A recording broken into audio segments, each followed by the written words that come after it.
Assalamualaikum warahmatullahi wabarakatuh. Selamat pagi, sahabat. Kembali saya Ilham Danta hadir menemani aktivitas pagi hari Anda. Masih di kalender hari Rabu ya, tanggal 24 November 2021. Dan dari jam 9 sampai 10 ini kita nanti akan bincang-bincang dengan sahabat-sahabat dari Dinas Lingkungan Hidup dan Kebersihan Kabupaten Sidoarjo. Ya, kita pagi hari ini masuk di program Talkshow bersama dengan sahabat-sahabat dari DLHK Kabupaten Sidoarjo. Dan yang nanti akan kita bahas itu adalah tentang pengelolaan sampah domestik skala rumah tangga ya. Dalam skala rumah tangga ini memang bersentuhan langsung dengan pemukiman ya. Bagaimana kita bisa meminimalisir penggunaan sampah ya kan. Karena bagaimanapun juga upaya untuk meminimalisir permasalahan sampah ya dari skala rumah tangga ini bisa dikatakan sebagai yang paling awal gitu kan.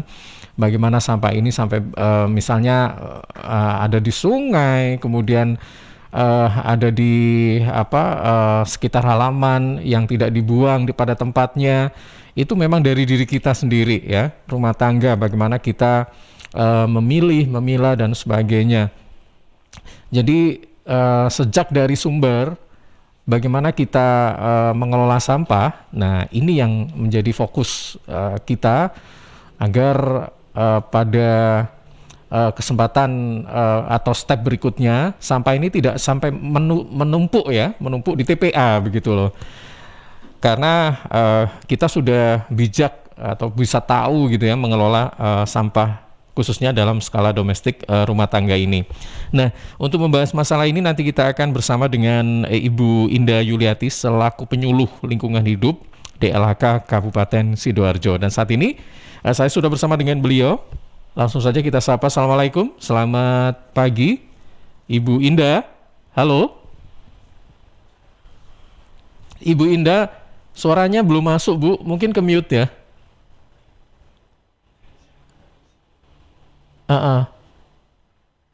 Gimana? Ya, masih belum bisa terdengar ini suara Ibu Indah ya. Oke, baik. Iya, mohon maaf Ibu Indah, ini suaranya masih belum bisa saya dengar 100% malah. Saya tidak mendengar suara Ibu Indah sama sekali nih ya. Baik. Iya, sahabat suara Sidoarjo ya, di program Talkshow kali ini yang akan kita bahas adalah tentang pengelolaan sampah domestik skala rumah tangga. Ya, kalau misalnya mungkin ada pertanyaan atau mungkin ada beberapa tanggapan yang ingin Anda sampaikan nanti bisa di sesi terakhir ya. Ini bisa Anda sampaikan melalui 031 896 1514 ya. Atau bisa juga Anda sampaikan melalui WhatsApp di 0811 3091 009. Dan seperti biasanya juga program Talkshow ini juga bisa Anda ikuti melalui YouTube channel Suara Sidoarjo, bisa juga di beberapa medsos Suara Sidoarjo, di IG ya, Twitter, Facebook dan masih banyak lagi. Melalui Android juga bisa streaming ya, ini juga bisa, silakan ya. Baik, sambil menunggu hubungan kita bersama dengan Ibu Indah, saya sapa kembali. Assalamualaikum, selamat pagi Bu Indah. Iya. Gimana ini Mas Franky? Ternyata masih belum bisa kita dengar suara Ibu Indah ya. Baik, nanti kita akan kembali setelah beberapa spot berikut ini. Sahabat, tetap bersama kami.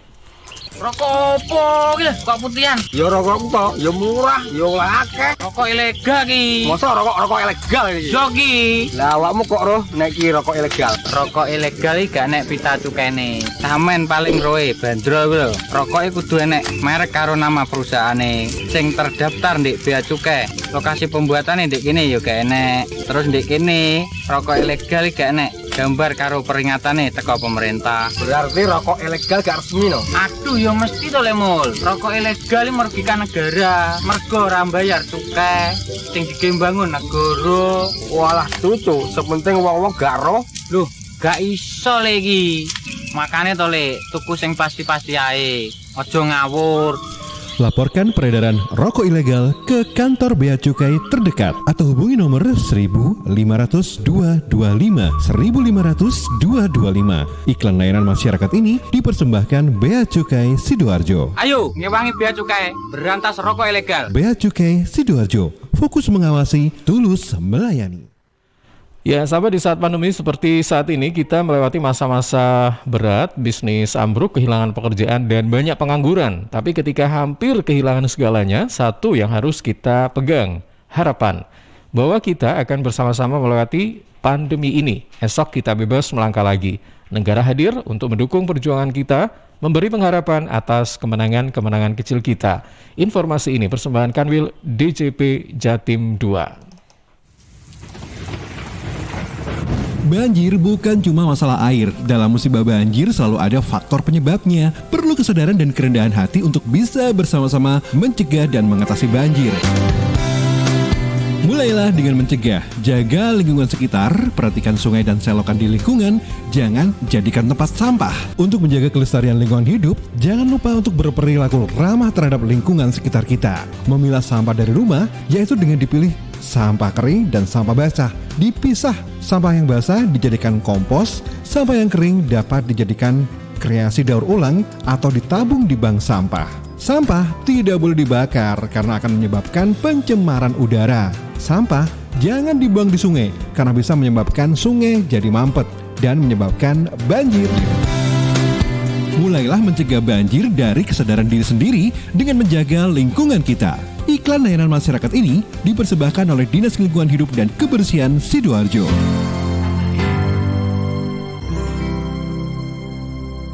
Sahabat, seiring bertambahnya usia, tubuh mulai bersifat asam atau asid sehingga mudah terserang penyakit. Segera perbaiki pola makan dan perbanyak asupan alkaline seperti sayur, buah, dan Cheers Alkaline Power. Cheers Alkaline, air minum kesehatan dengan pH tinggi 8,5 yang setara dengan sayur dan buah serta punya 6 manfaat, yakni meningkatkan metabolisme dan daya tahan tubuh terhadap virus, menjadi antioksidan alami pencegah kanker, menjaga kekuatan tulang dan gigi, membantu penyerapan mineral lebih efektif, membantu hati dan ginjal, membuang racun dari tubuh, dan mencegah sakit mah. Info lengkap Cheers hubungi Sutrisno 0821 4225 6646 0821 4225 6646. Cheers, healthy drinking water. Suara Sidoarjo, lembaga penyiaran publik lokal pemerintah Kabupaten Sidoarjo. Terima kasih sahabat, Anda masih bersama kami dan kita masih mencoba untuk menghubungi Ibu Indah Yuliati ya pada kesempatan pagi hari ini. Baik, Assalamualaikum, selamat pagi Ibu Indah. Waalaikumsalam Iya. warahmatullahi wabarakatuh. Selamat pagi, salam Sidoarjo bersih. Oke, terima kasih Ibu Indah. Setelah beberapa menit ini ya berusaha untuk kembali Iya, voice-nya sudah terdengar dengan jelas Ibu Indah, terima kasih ya. Baik, sahabat, saat ini kita sudah bersama dengan Ibu Indah Yuliati selaku penyuluh lingkungan hidup di DLHK Kabupaten Sidoarjo ya, dan kita akan bahas tentang pengelolaan sampah domestik skala rumah tangga. Nah, sebelum kita memperinci lebih detail lagi Ibu Indah, mungkin bisa disampaikan di awal jumpa kita ini sampah khususnya di wilayah Sidoarjo ini sampai seperti apa sih Bu Indah untuk saat ini levelnya, apakah mengkhawatirkan atau bagaimana begitu. Kemudian ini kan tentunya harus dikelola gitu ya. Nah, maksud dari definisi pengelolaan sampah ini seperti apa? Apakah memang kalau sekarang ini kan identik reuse ya atau recycle atau apa begitu. Apakah memang harus dibuat sedemikian rupa agar kita menguntungkan, mempunyai nilai ekonomi atau diarahkan ke sana atau seperti apa sih gitu? Monggo silakan. Ya, baik, terima kasih Suara Sidoarjo bersama kami, saya Ibu Indah, Dinas Lingkungan Hidup dan Kebersihan Kabupaten Sidoarjo menyampaikan informasi kepada seluruh masyarakat di Kabupaten Sidoarjo dalam rangka mewujudkan upaya Kabupaten Sidoarjo bersih dan bebas sampah.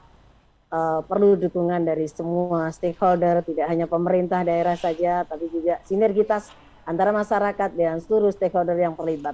Karena masalah sampah adalah masalah tanggung jawab kita bersama ya. Mohon izin menyampaikan juga salam dari Kepala Dinas Lingkungan Hidup dan Kebersihan ya. Aduh, saya sampai lupa Mas siapa ini. Saya Ilham Ibu, Ilham Dianta. Siap. Oke. Baik, sangat menarik apa yang akan kita bahas di pagi hari ini juga untuk teman-teman yang saat ini sedang mendengarkan Suara Sidoarjo ya. Terkait dalam rangka penanganan sampah di Kabupaten Sidoarjo saat ini dikatakan darurat, tidak darurat, tapi perlu existing dalam penanganan gitu. Dan optimalisasi penanganan sampah ini minimal harus dilakukan mulai dari sumber gitu, dari rumah kita, dari mungkin penghasil sampah ya, sumber sampah itu kita tahu ada pasar, ada pertokoan, ada rumah tangga kita yang menghasilkan sampah. Itu kita sebut dengan penghasil sampah. Dan kita melakukan program yang tadi Mas Ilham sampaikan adalah salah satunya adalah program 3R, Reduce, Reuse, Recycle, artinya adalah mengurangi, mengolah ya, memanfaatkan dan mendaur ulang. Dan kalau mengolah ini dalam artian kita wajib melakukan pemilahan di rumah kita. Ya. Jadi yang basah, sisa-sisa masakan, sisa-sisa sayuran, ini wajib kita lakukan pengomposan ya. Pengomposan dengan teknik bermacam-macam yang saat ini kita sudah banyak tahu dan masyarakat sudah banyak melakukan gitu ya. Yang kedua terkait dengan penanganan sampah, kalau tadi organik dan non-organik atau sampah kering yang ketika kita pilah sesuai jenisnya itu bisa menghasilkan sumber daya jadi bisnis ekonomi atau circular ekonomi yang bisa menghasilkan bisa untuk penghasilan ya, penghasilan masyarakat kita. Satu, yang kedua juga mengurangi jumlah timbulan residu yang ada di TPA kita, begitu. Sedangkan recycle daur ulang juga wajib kita lakukan dalam artian wajib ain ya dalam mengolah sampah. Kami sampaikan kepada seluruh masyarakat yang saat ini sedang mendengarkan suara Sidoarjo. Wajib olah dan pilah sampah dari rumah. Itu menjadi tanggung jawab kita. Sedangkan pengolahan sampah di TPST, tempat pengolahan sampah terpadu yang ada di desa kita, menjadi kewenangan pengelola di tingkat kelurahan atau desa. Sedangkan tanggung jawab pemerintah daerah, dalam hal ini DLHK adalah melakukan operasional kinerja penanganan sampah dari TPST hingga TPA. Dan kita saat ini, Mas Ilham, kami beritahukan bahwa di hari Rabu kemarin, Kepala Dinas Lingkungan Hidup dan Kebersihan Kabupaten Sidoarjo, Bapak Dr. M. Bahrul Amik SOSMM, sudah melakukan launching dalam operasional sanitary landfill kita, Mas. Kita bersyukur loh, dari beberapa kabupaten kota se-Indonesia, Sidoarjo mendapatkan bantuan dari Kementerian PU dan juga dari Jerman untuk mengembangkan sistem penanganan sampah TPA sanitary landfill. Sanitary landfill ini yang dibuang di TPA kita hanyalah residu sampah yang sudah tidak bisa dikelola lagi, gitu. Jadi bukan sampah yang dibuang di TPA gitu, Mas Ilham. Jadi hanya residu ya. Ya, dan, karena sudah dipilah-pilah sebelumnya ya Bu ya, tadi ya mungkin. Iya gitu. Jadi memang mudah ya ngomongnya kita secara program, tapi itu juga banyak kendala. Ya, ketika nanti dilakukan pemilahan di sumber, kita bentuk bank-bank sampah di lingkungan kita. Ini wajib loh, Mas Ilham. Apakah Mas Ilham juga menjadi salah satu nasabah di bank sampah lingkungan Anda? Belum Bu. Iya. Ya. Jadi, untuk kalau sampah saya kelola sendiri, tapi belum menyentuh ke bank sampah ini Bu. Enggak apa-apa. Nggak apa-apa ya. Untuk melakukan sebuah manajerial di masyarakat itu membutuhkan perjuangan gitu ya. Berjuang. Nah, itu. Saya jadi ingat Pak Haji. Ya kan berjuang. Ya. Itu memang di lagu itu memang saya mengambil hikmah dari lagu itu ya. Berjuang sekuat tenaga. Jadi kalau seorang kader, seorang masyarakat yang menjadi motivator di masyarakat, dia akan penuh perjuangan di dalam melakukan sebuah existing atau aksi-aksi lingkungan. Ya, contohnya adalah mengajak tetangga yang ada, teman-teman masyarakat di sekelilingnya mau mengolah sampah yang basah, yang organik, sisa sayuran tuh ya. Mungkin ada ibu-ibu yang lagi mendengarkan suara Sidoarjo bersama kami saat ini. Mari lakukan pilah sampah dari rumah. Sekarang juga ya. Sisa-sisa sayuran Mas Ilham ya, ada kangkung, ada bayam yang sudah terbuang tuh sisanya ya kan. Kulit buah ini wajib kita olah di dalam komposter kita ya. Kalau nggak punya komposter, pakai sak ya, sakura namanya ya, pakai sak-sak tuh. Kalau tidak punya sakura, pakai keranjang sakti namanya ya kan gitu. Itu yang ada di masyarakat kita saat ini ya. Oke. Bagi Anda yang belum melakukan, ayo mulai lakukan dari sekarang. Mm-mm. Itu yang sampah basah, Mas Ilham. Mm-mm. Yang sampah kering kita kumpulkan, ya. Kita ajak beberapa tetangga yang mau, kita buat sebuah manajerial sederhana, itulah namanya bank sampah, ya kan? Nah, bank sampah adalah solusi dalam rangka penanganan pengolahan sampah. Karena 50% sampah itu wajib kita kelola. Yang 20% wajib kita kurangi. Mm-mm. Contohnya, saya tidak pernah membeli produk minuman ya, satu contoh kecil, minuman di swalayan-swalayan. Saya membawa my bottle, gitu, ya kan? Mm-mm. Berarti saya tidak menyumbangkan sampah, ya. Bayangkan kalau per hari orang itu mengkonsumsi botol plastik yang ada botol plastiknya, ya kan? Satu hari orang itu mengkonsumsi membeli 3 sampai sekian botol plastik gitu ya. Bayangkan berapa anggota keluarga kalikan 30 hari, berapa sampah plastik yang kita hasilkan, dan kalau kita tidak berperilaku dengan baik, kita akan buang sampah itu sembarangan. Seperti apa bumi kita? Mm-mm. Indonesia sebagai penghasil sampah kedua terbesar di dunia. Ya. Jadi ayolah teman-teman, kita sudah harus melakukan era-era revolusi mental ya.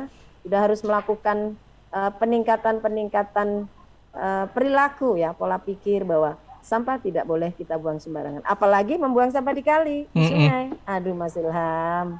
Gemes ya, Anda Bu? melanggar Perda 6 tahun 2012 ya. Sanksinya adalah tindak pidana ringan dengan membayar denda di kantor Satpol PP. Seperti itu, atau pidana. Hati-hati.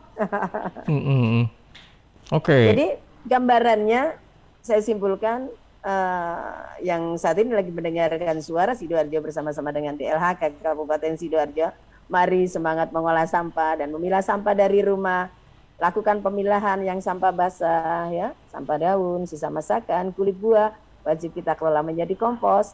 Sedangkan yang non organik atau sampah kering akan kita kelola dan kita akan lakukan manajerial di lingkungan terkecil, yaitu dengan mendirikan bank sampah dimulai dari sekarang. Sedangkan pengelola sampah di lingkungan RT RW akan melakukan kegiatan operasional penanganan sampah di tempat pengolahan sampah terpadu yang itu menjadi kewenangan desa atau kelurahan setempat di dalam pengawasan pembinaan kecamatan, Mas Ilham. Jadi ada sinergitas gitu ya. Pemerintah itu ada kecamatan, jangan lupa kecamatan juga punya andil dan kewenangan penuh terkait dengan pelimpahan Perbub, sebagian kewenangan bupati kepada camat. Perbubnya nomor 22 tahun 2020 ya. Jadi dari kecamatan, dari TPST ke TPA ada tanggung jawab DLHK atau pemerintah daerah sebagai OPD teknis dan pengawasan. Oke. Mungkin itu. Baik. Bisa. Ya, Bu Indah, gini, kalau sampah organik mungkin kita tidak terlalu mempermasalahkan ya, karena ini kan biasanya buat kompos dan sebagainya gitu ya.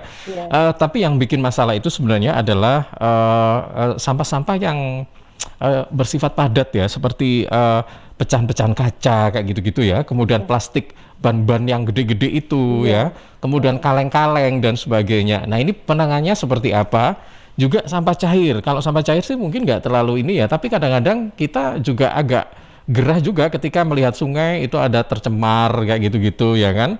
Nah ini khusus sampah cair, sampah padat, itu sebenarnya bagaimana sih Bu kita bersikap atau mengelola dalam hal ini? Gimana ini Bu? Baik Mas Ilham, terima kasih.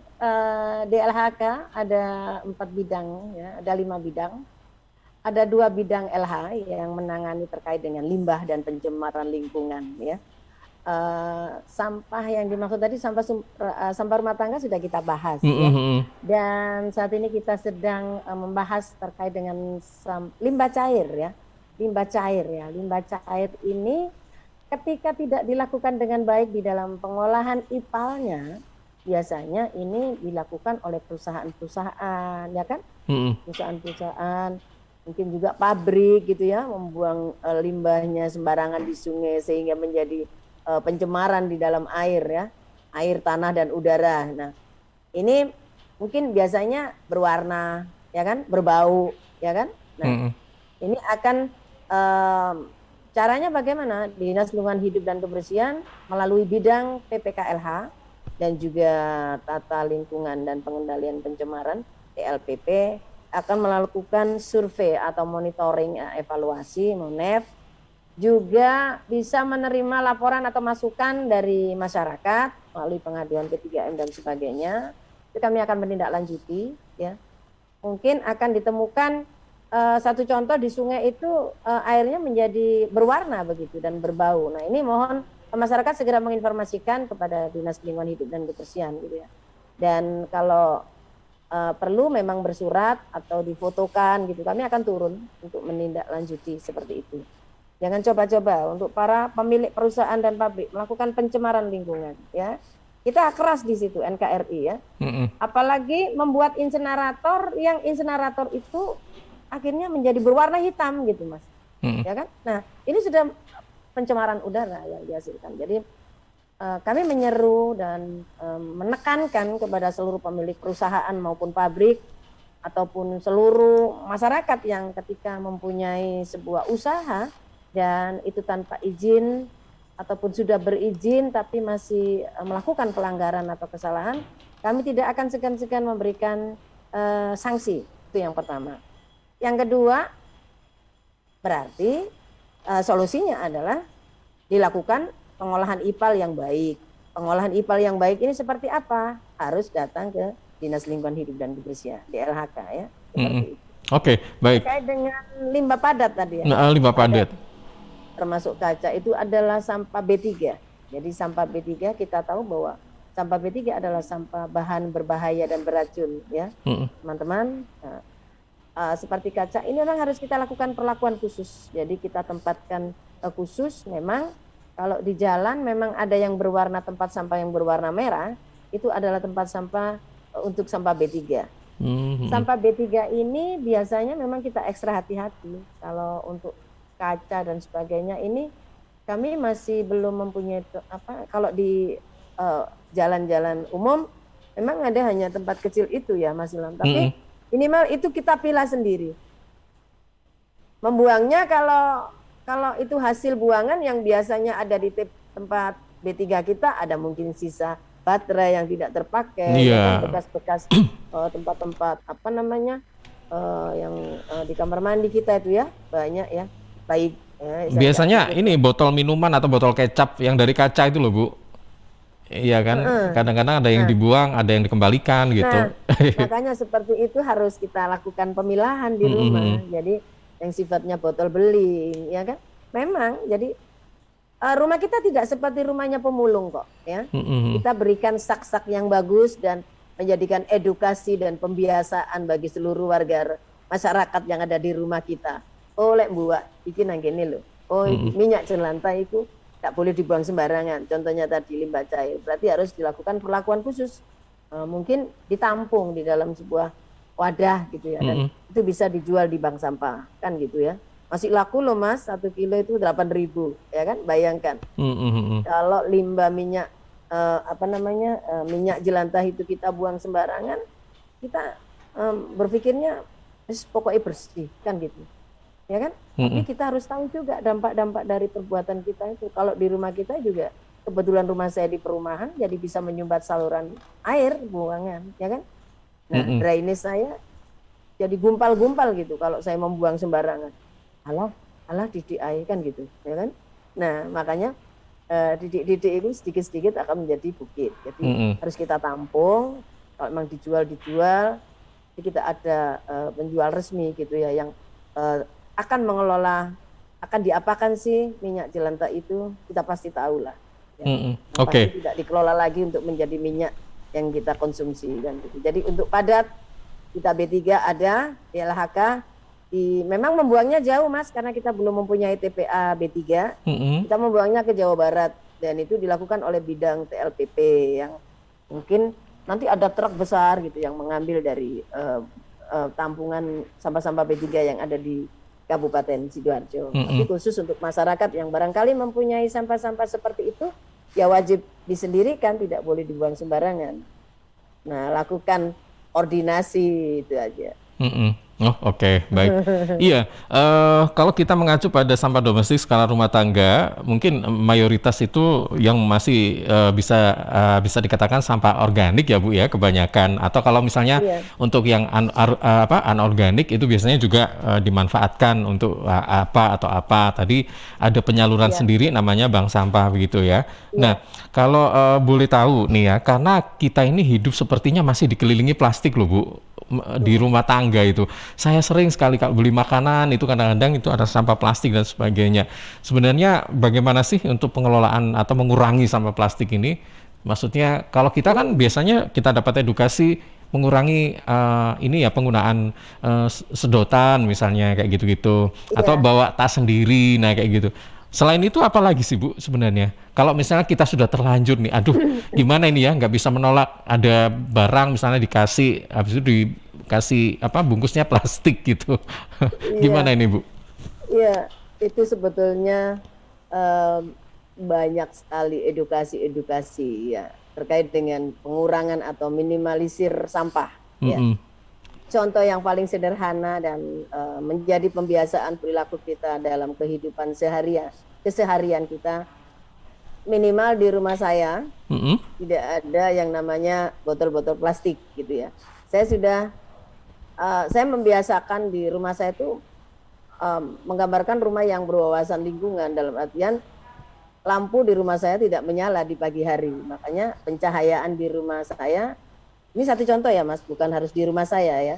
Pencahayaan itu penting gitu ya. Jadi membuat rumah kita bersih dan sehat itu juga sangat penting. Jadi kunci keberhasilan mewujudkan kabupaten kota bersih dan sehat itu adalah dimulai dari lingkungan terkecil yaitu rumah kita, ya kan? Mm-mm. Yang kedua, saya mengurangi sampah timbulan sampah di rumah saya. Jadi saya bukan terpaksa memakai cangkir, contoh kecil tuh. Jadi kalau era-era sekarang itu kan orang pilih termudah ya Mas. Terus disiapi yang ada botol plastiknya atau gelas-gelas plastik kan gitu ya. Jadi Mm-mm. males untuk membuatkan di cangkir atau gelas itu males, ya kan? Cuci piring, cuci gelas itu kan males ya. Tapi tidak berlaku di rumah saya. Jadi kalau di rumah saya sudah menggunakan cangkir dan gelas. Satu contoh kecil, ya kan? Bayangkan, saya juga menggunakan my bottle, contoh kecil, sama sedotan yang apa namanya, yang bukan plastik, ya, gitu. Jadi yang kita sering pakai, jadi sering dipakai berulang-ulang. Jadi Mm-mm. seperti itu. Jadi itu contoh kecil yang bisa kita terapkan di rumah kita. Minimal tidak memakai gelas.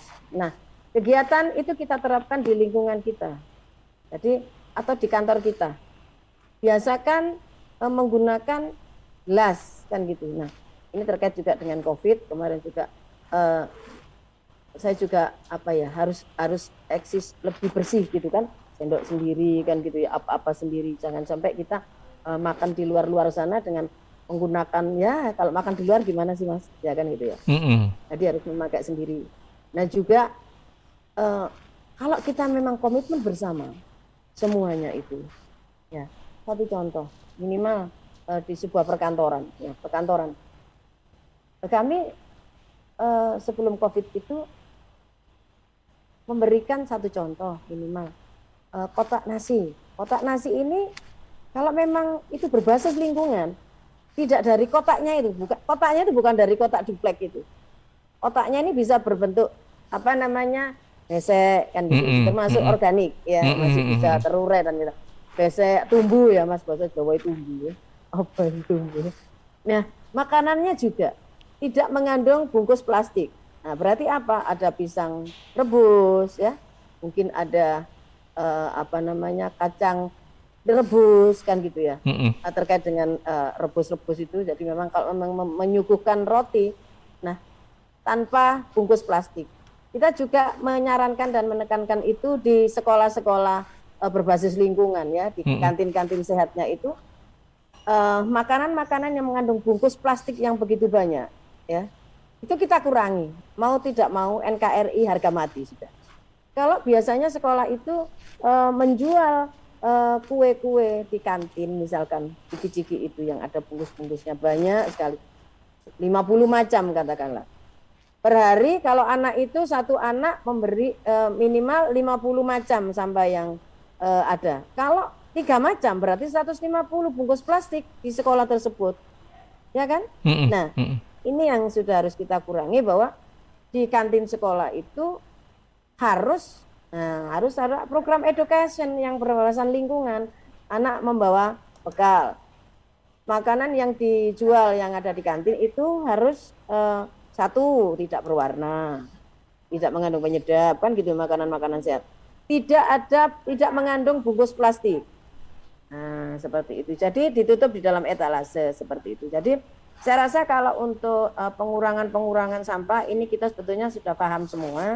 Hanya masyarakat ini perlu di-refresh lagi, perlu diingatkan lagi, ditekankan lagi.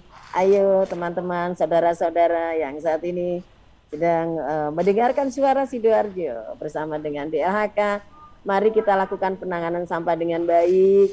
Nanti kalau kurang jelas bisa loh Mas koordinasi dengan DLHK, ya kan, bersama dengan suara Sidoarjo. Iya, seperti baik. itu. Iya, Bu Indah, saya ingin tahu juga nih, sebenarnya sampah skala domestik rumah tangga itu termasuk penyumbang yang bisa dikatakan terbesar atau masih nomor 2-nya, atau bagaimana sih sebenarnya kalau dibanding dengan jika kita akumulasi dengan sampah-sampah misalnya dari pabrik misalnya, atau dari apa gitu untuk wilayah Sidoarjo ini? Bisa diulangi lagi Sidoarjo? Untuk wilayah Sidoarjo, apakah sampah dari rumah tangga itu bisa dikatakan penyumbang sampah terbesar, atau ada di nomor berapa gitu untuk rumah tangga? Oke. Kalau tadi kami sampaikan bahwa Indonesia adalah penyumbang sampah plastik nomor 2 terbesar di dunia, ya. Kalau untuk di kabupaten kita di Sidoarjo, sebetulnya program kita di tahun 2018 itu adalah pencapaian Sidoarjo Zero Waste. Zero Waste itu adalah bersih dan bebas sampah. Bebas sampah itu dalam artian adalah sampah yang tertangani, bukan bebas sampah, nggak ada sampah, tidak. Sampah tertangani, begitu. Ayo kita komitmen bersama. Semua komitmen bersama itu semua sudah, semua. Dan ini aturan ini benar-benar harus ditegakkan gitu. Jangan hanya di LHK yang gembor-gembor gitu ya. Tapi yang di bawahnya tidak, dan masyarakat pun juga. Jadi kita semuanya sama. Kalau tadi yang disampaikan bahwa rumah tangga ini memang penghasil sampah terbesar. Betul ya itu ya Bu, datanya demikian ya. Betul. Iya, karena apa? Satu, timbulan sampah itu adanya timbulan sampah itu jumlah timbulan sampah itu ada dari per jiwa ya, satu orang kita, satu jiwa per hari dalam hitungan 2,5 liter per hari kan gitu. Nah, atau 0,5 per hari kan gitu, ya kan? 0,5 per hari kalikan jumlah jiwa sekabupaten Sidoarjo, itulah jumlah penduduk ya. Penduduk kita itu 2,3 juta ya Mas Ilham. Nah, silakan kalikan 0,5 atau kalikan ketemunya meter kubik atau ketemunya tonase. Kalau dikalikan liter ya ketemunya liter. Nah, itulah adalah jumlah timbulan sampah di Kabupaten Sidoarjo. Bayangkan Kabupaten Sidoarjo itu tonase per hari di TPA kita yang masuk di TPA 1.300 sekian ton per hari, Mas. Ya kan? Iya. Luar biasa. Makanya kunci keberhasilan penanganan sampah di kabupaten itu adalah yang paling terbesar, adalah paling urgent adalah sampah rumah tangga. Rumah tangga. Itu sampah rumah tangga. Baik. Jangan hanya merasa aku wis bayar. Rumahku wis bersih, nggak mau tahu. Tidak. Jangan lupa ana dofati minal iman ya. Bahwa kebersihan adalah ya kan? Iya. Ketika kita melakukan implementasi sampah, kita tidak hanya melaksanakan atau mendukung program pemerintah, tapi itu adalah bentuk wujud iman dan takwa kita kepada Allah Subhanahu wa taala. Baik, Ibu Indah, dalam prakteknya ternyata masih sering kita temukan ya masyarakat yang membuang sampah sembarangan.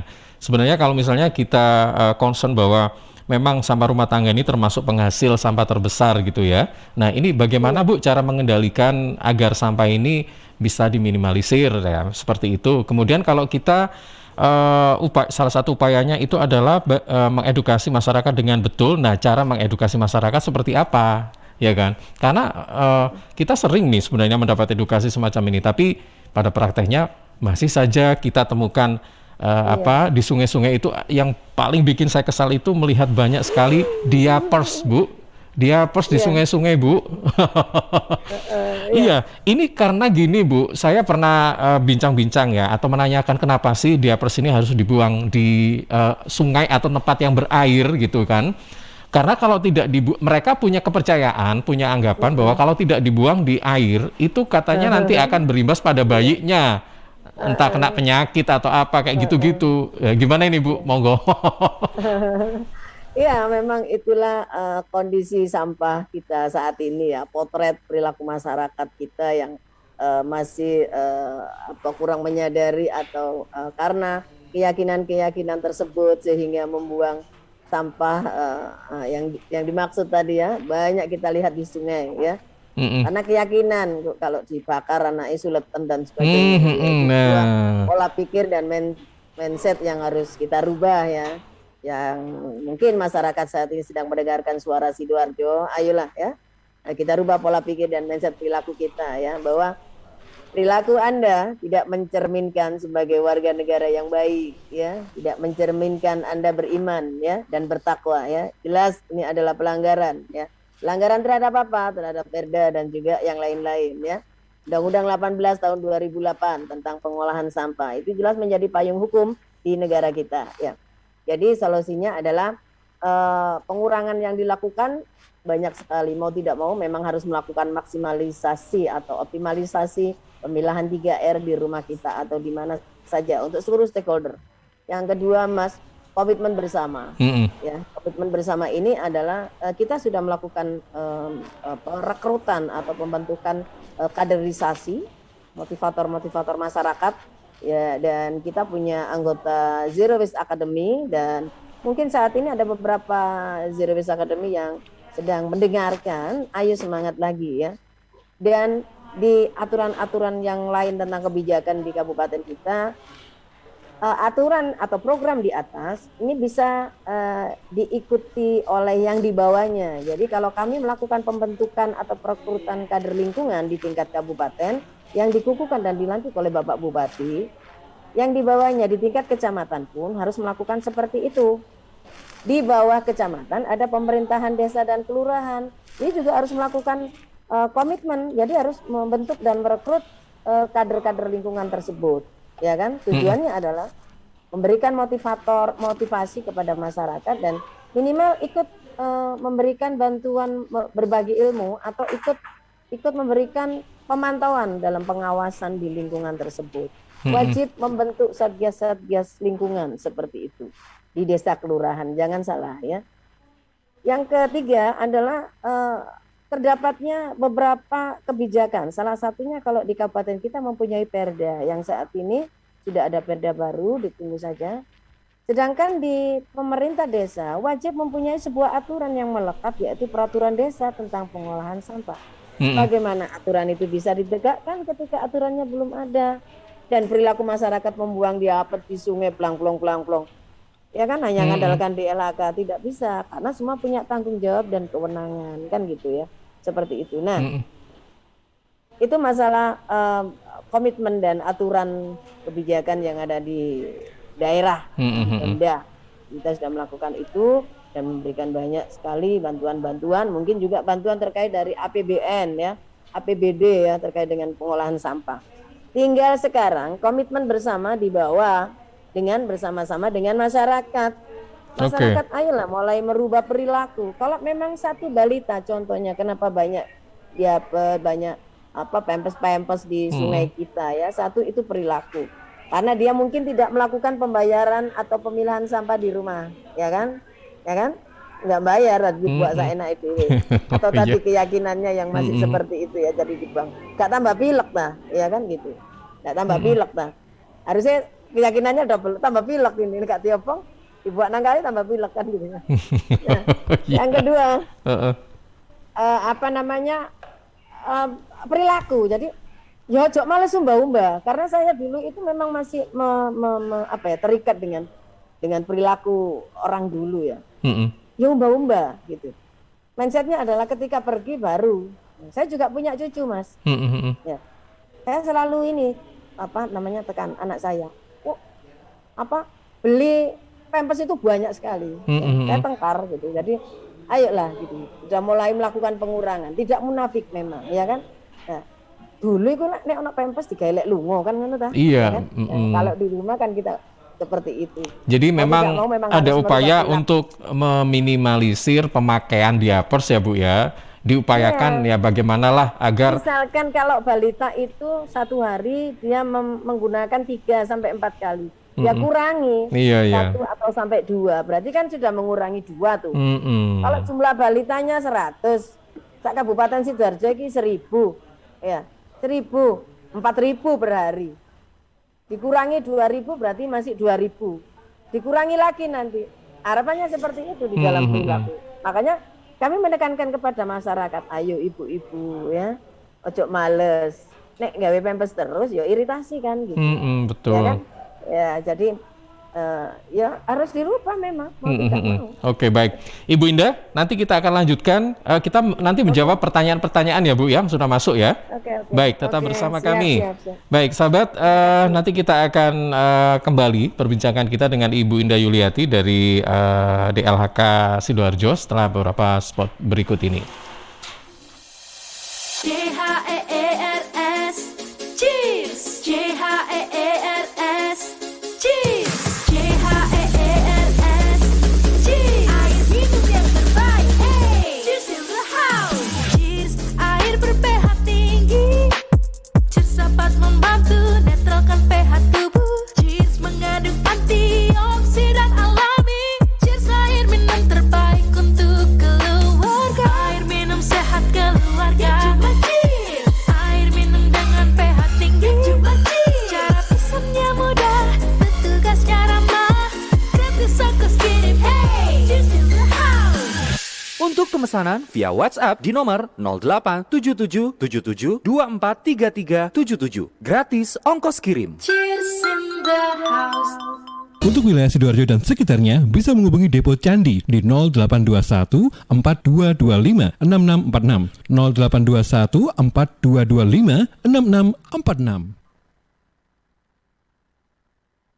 Sahabat Dinas Lingkungan Hidup dan Kebersihan Kabupaten Sidoarjo memberikan penghargaan untuk desa atau kelurahan berseri tahun 2021 yang berhasil menerima penghargaan itu adalah Desa Bluru Kidul, Kecamatan Sidoarjo dan Desa Kebonsari, Kecamatan Candi.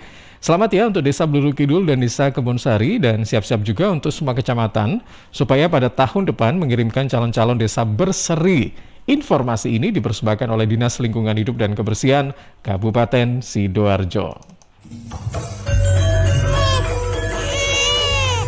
Arek-arek iku rame lapo sih? Mulakno, nek dikandani wong tuwek dirungokno, nek durung siap duwe anak, gak usah rabi. Anake loro, pilek, watuk, ono seseke. Loh, bahaya iku. Ngomong dorong budal nang bidan. Hati-hati dan waspada ya. Demam, batuk, dan susah nafas bisa jadi itu tanda-tanda pneumonia atau infeksi paru-paru. Penyebabnya bisa virus, bakteri, atau jamur. Mudah menular lewat droplet saat batuk atau bersin. Tapi ini bisa dicegah dengan pemberian imunisasi PCV pada bayi dan anak. Imunisasi PCV selain mencegah pneumonia juga bisa mencegah radang selaput otak atau meningitis dan radang telinga tengah atau otitis media. Imunisasi PCV diberikan pertama pada bayi usia 2 bulan, dilanjutkan pada usia 3 bulan, dan dosis ketiga saat anak usia 12 bulan. Imunisasi PCV bisa didapat di posyandu, bidan, puskesmas, rumah sakit, klinik kesehatan, praktek dokter mandiri, dan layanan kesehatan lain yang menyediakan imunisasi. Lapo guyu-guyu dewe. Putune wis sehat, Cak. Wis diimunisasi PCV pisan. Seneng aku. Gak pengen ngeramut bayi maneh ta? Ayo tak gaweno. Iklan layanan masyarakat ini persembahan Dinas Kesehatan Kabupaten Sidoarjo. Suara Sidoarjo, lembaga penyiaran publik lokal pemerintah Kabupaten Sidoarjo. Sahabat, masih bersama dengan Ibu Indah Yuliati, penyuluh lingkungan hidup DLHK Kabupaten Sidoarjo, dan kita masih di program talkshow tentang pengelolaan sampah domestik skala rumah tangga. Baik, Ibu Indah masih bersama kami? Iya. Iya, baik. Ibu Indah, ini ada 2 pertanyaan yang langsung bisa direspon nanti ya. Yang pertama nih dari Pak Irsyad yang ada di Suko. Jika sampah non-organik dibakar, apakah lebih baik daripada dibuang sembarangan? Misalnya dekat rumah saya ada sungai yang mengering yang biasa dibuat tempat sampah gitu. Kemudian dari Ibu Bulan yang ada di Tanggulangin, untuk popok bayi dan pembalut apa benar isinya itu harus dibuang dulu di toilet, baru alasnya dibuang di sampah gitu, Bu? Oke, Silakan, Bu. Mm-mm. ya Pak Irsad yang ada di Suko ya. Mm-mm. Terima kasih atennya. Terkait dengan pembakaran sampah ya, Iya, Mas Ilham ya. apakah lebih baik dibakar atau dibuang saja gitu? Gimana? Makanya Mm-mm. sampah di lingkungan kita itu sampah apa sih, dari mana sih kan Mm-mm. gitu ya. Kalau itu hasil dari buangan-buangan liar, sampah liar, ya memang menjadi kendala yang hingga saat ini menjadi belum terpecahkan gitu ya. Mm-mm. Tapi sebetulnya desa punya kewenangan ketika melihat tumpukan sampah yang ada di tumpukan sampah liar yang ada di lingkungannya, itu wajib disikapi oleh RT setempat dulu. Nah, itu sampahnya masuk di mana? Di di lahan-lahan apa gitu ya.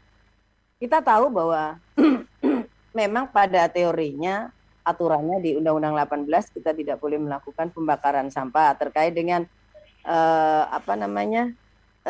zat saya lupa, zat Zat yang apa, Bu? membahayakan, Zat adiktif. dioksin itu